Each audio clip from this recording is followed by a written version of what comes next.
5 years ago, I used to write lyrics that sounded okay, but they didn't really mean anything. And I'd always read back and feel like something was missing. And then I learned one simple trick, and finally my lyrics and my songs started to connect with people.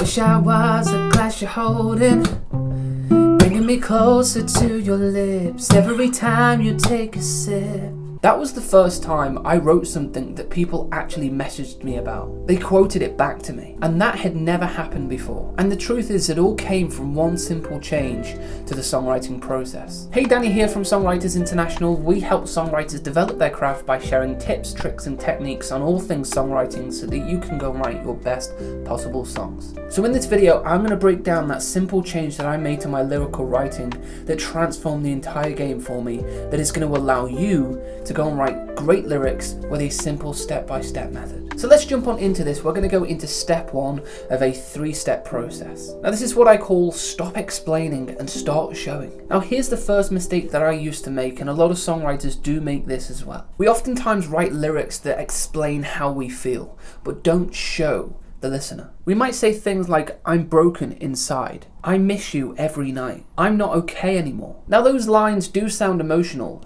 but they don't land to the best of their potential because you're telling the listener how you feel. Now the simple fix to this is not to tell, but to show the emotion. So for this, we have I'm broken inside. We could change that to the mirror cracked and I didn't even flinch. Or if we had the lyric I miss you every night, we could change that to I still set my alarm for 2. And as soon as you do that, the impact to the listener is far greater. Now step 2 is to take the feeling and turn them into a specific moment that can capture everything that you want to say. Now let's start with a core emotion. Now that's not just sad or happy or upset, the first emotions that come to mind. We want to think of abandoned or ashamed or guilty. Something that's a layer deeper than just the top level surface of an emotion. And then we want to zoom in on a real particular moment. And we want to ask things like what object, action, or image shows this emotion, and then we'll paint the picture for the listener on the other side. So if we did an example of this and we took the feeling of being abandoned, we could say, your name's still in my phone, but no one's calling. And it paints a picture with the phone and the calling, but also tells you the emotion. If we took guilt, we could say, I skipped the song we called ours, like it's poison.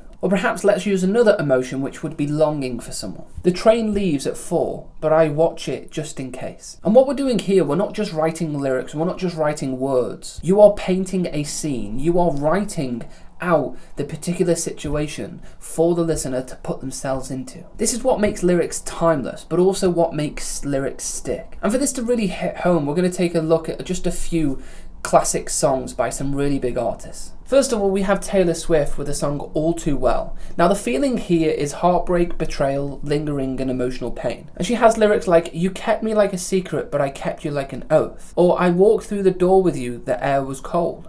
Or you call me up again just to break like a promise. And why this works so well is because she never directly says I'm heartbroken. She paints a trail of moments in the lyric that tells you that without having to say it. And it hits for the listener because it's grounded in real life experiences. Let's take a look at another huge song, which is the track by Adele, which is Someone Like You. Now the feelings here are sadness, longing, and acceptance. We have lyrics like, I heard that you're settled down, that you found a girl and you're married now. Or I hate to turn up out of the blue uninvited. And why this again works so well is because rather than just saying I'm devastated, which is the main emotion, she actually narrates a moment for you as the listener. Turning up to a party uninvited and actually hearing news secondhand through friends. This gives us the full weight of her emotion without having to say it directly, which is I'm heartbroken, I miss you, I want you. By the way, if you're writing lyrics right now and you're feeling stuck, how to take those lyrics into real moments that capture everything that you want to say, I've opened up a few one-to-one coaching calls on my calendar this week. If you want my personal help how to take this lyric technique directly into your writing,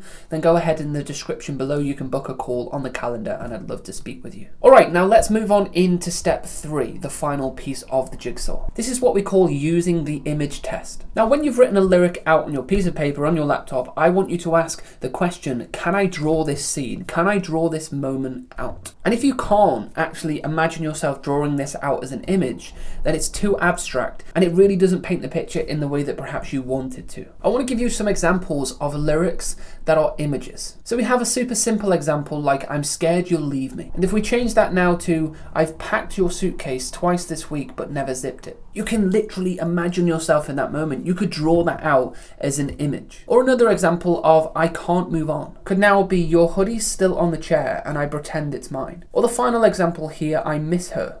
We could have 2 plates set, 1 never touched. You see how images instantly are set off in your mind when you see those things, like a hoodie on a chair, or 2 plates set out across a table, but only one of them is being used. And a pro tip for you is to go back to your lyric, read through it, and ask, can you actually see this picture? Can you actually see this scene like it was a movie being acted out? And if your answer is yes, then you have done the job. You have followed this process to the T, and you've done a perfect job of delivering it for the listener. Now, lyrics is one part of the songwriting process, but you've also got to make sure that you have a great melody to go alongside it, because you are now telling stories, but you also want hooks to be ingrained in your songs. And that's where we bring in melody. So I've put together a video on how to craft a great melody hook in just a few minutes, which you can find somewhere around here. Go and watch that video, and now you can then take the lyrical writing side of things with the melody, put them both together to have a great hook and a great storytelling lyric. Now, if you'd like to book a one-to-one coaching call with me, you can do so in the description below, where we can take this technique and you can have me personally look through how you're implementing it and make sure that you're doing it correctly, and perhaps what tweaks need to be made just to improve your craft that little bit further. So go ahead, book that call, and also click the video somewhere around here to go and learn how to write a great melody.